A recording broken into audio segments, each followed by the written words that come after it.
What happened to your video? It got copyright claimed by Disney because I used a long clip, I guess. Bro, Disney your channel harder than the sequels.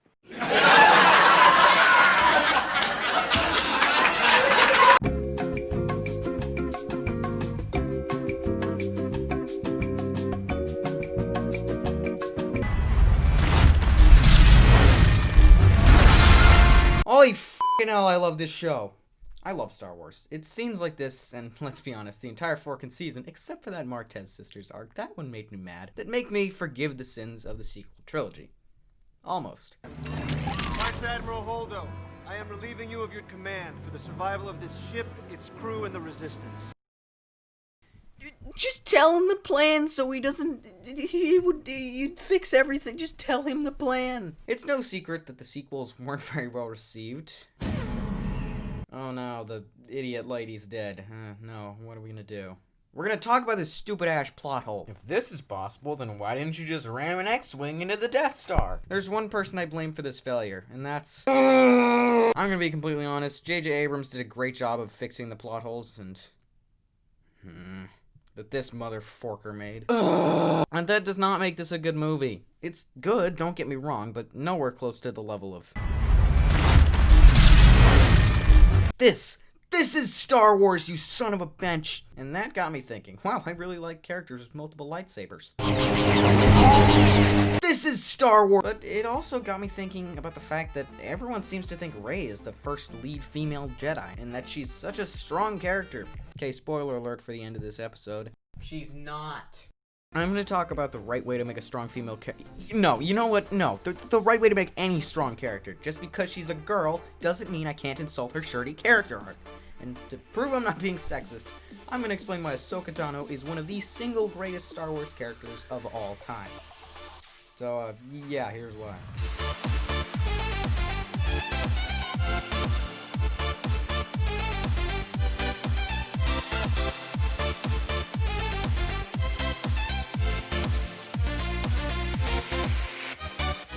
Okay, just to get this out of the way, Ahsoka's much more badass. Do I even need to say that? That aside, let's talk character arcs. I'm gonna turn into your friendly neighborhood English teacher and bore you to death with the analyzation of their character development. What has my life become? Ahsoka has two main character arcs throughout the Clone Wars and Rebels, those being her relationship to Anakin Skywalker as his Padawan, but also as a way to keep him in check, and the other being her distrust in the Jedi Council, evolving over time. Ahsoka is originally introduced in the Clone Wars movie, and she's shown to share traits of disobedience and recklessness, similar to Anakin. The Jedi Council assigned Ahsoka to Anakin because they wanted to teach him a lesson, and sort of give him a taste of his own medicine. The two are similar. They're both extremely powerful and strong with the Force, but arrogant and reckless at times. It's also to teach Anakin about letting go of her when the time was right, so she could become a Jedi Knight. Throughout the Clone Wars, Anakin and Ahsoka evolve together and learn from each other. She learns to control her romantic feelings as Anakin... well, we know how that went. I will do whatever you ask. Just help me save Padme's life. She helps Anakin learn that there are some problems that were out of his control, and yet somehow... I will do whatever you ask. If you haven't picked up on this, the Council's strategy of using Ahsoka to keep Anakin in check does not work at all, mostly because they kick her out of the Order, but we'll get to that later. Most importantly, she helps inspire others, and... I could pretend to be angry, but you are all very brave.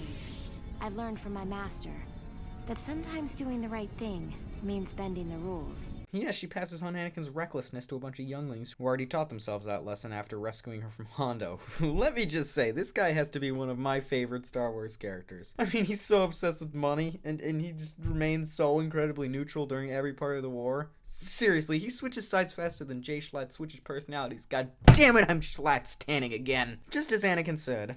You never would have made it as Obi-Wan's Padawan. But you might make it as mine. She learns so much from him, but then her story sorta shifts. Ahsoka's second arc begins in Heroes on Both Sides, in which she begins to learn the depth of the politics of the Clone Wars, and that not everything is as black and white as she once thought. This begins her whole Clone Wars arc of distrust in the ideas she thought she once knew, and it really finalizes when she's exiled from the Jedi Order. She loses faith in the Jedi and decides to refuse their offer to invite her back. This is expanded upon in the Martez sisters arc. I don't need to talk about this, do I? Fine. The whole thing was boring and repetitive and did not need to exist. Happy? It's garbage. But it was necessary, sort of. Didn't need to be this long, though. It expanded upon Ahsoka's arc in that she met people who were negatively affected by the Jedi, and she learns more that not everyone sees the Jedi as the heroes they think of themselves to be.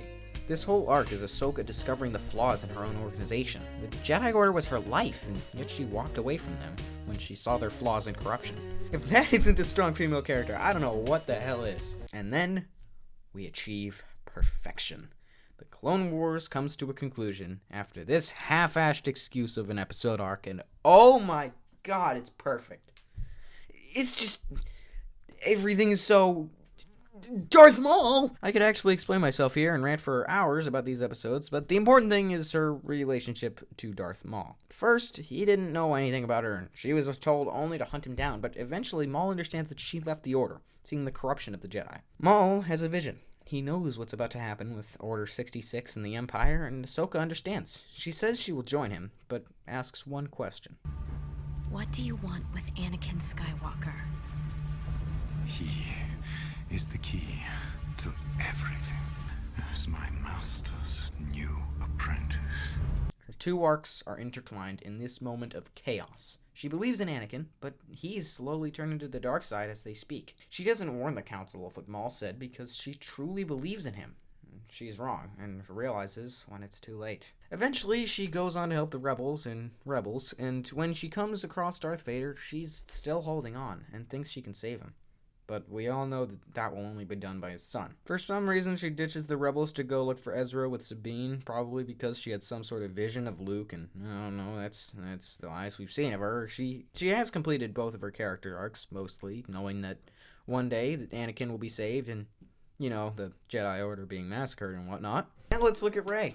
In episode 7, she's a nobody from Jakku, and is for some reason super important to everyone. She's obviously super powerful and strong with the Force, so in episode 8, she goes to train with Luke. She receives little to no training and does not develop at all. It all concludes, and she saves the day despite the fact that she has had no training or development whatsoever. Leia trains her in the next movie, but I have seen no difference in her fighting abilities. No, look, the reason she's so special is that she's a Palpatine. Wowee, I did not see that one coming. Yeah, she goes on to kill the Emperor and whatnot, but that's not what's important here. My problem with Rey is that her whole arc revolves around her own identity, and the only development she has is talking to other people about her and why she's important. Everything in the sequels revolves around Rey being special until it's finally revealed why, and she just goes and kills the motherfucking Emperor. Not to mention that everyone else is backing her. She's trained by Leia. 90% of Finn's character arc is about Rey. Literally every single dead Jedi helps her against Palpatine. Her whole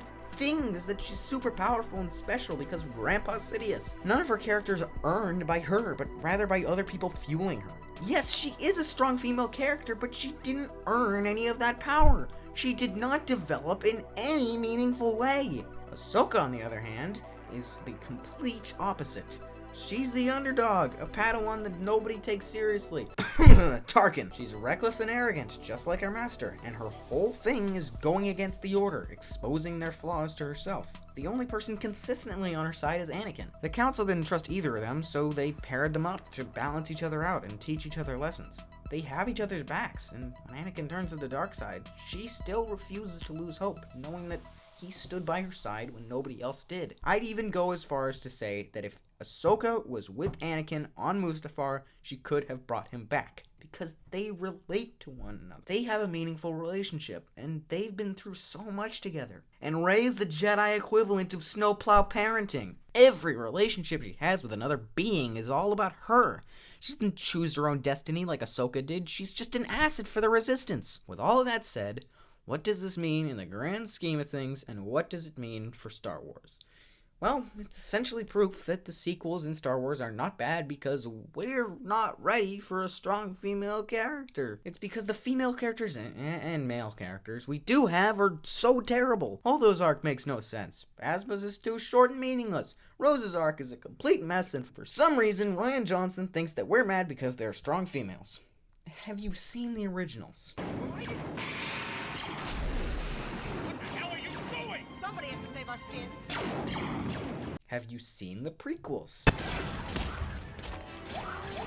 And most importantly, have you seen The Clone Wars? This is Star Wars! Also, have you seen...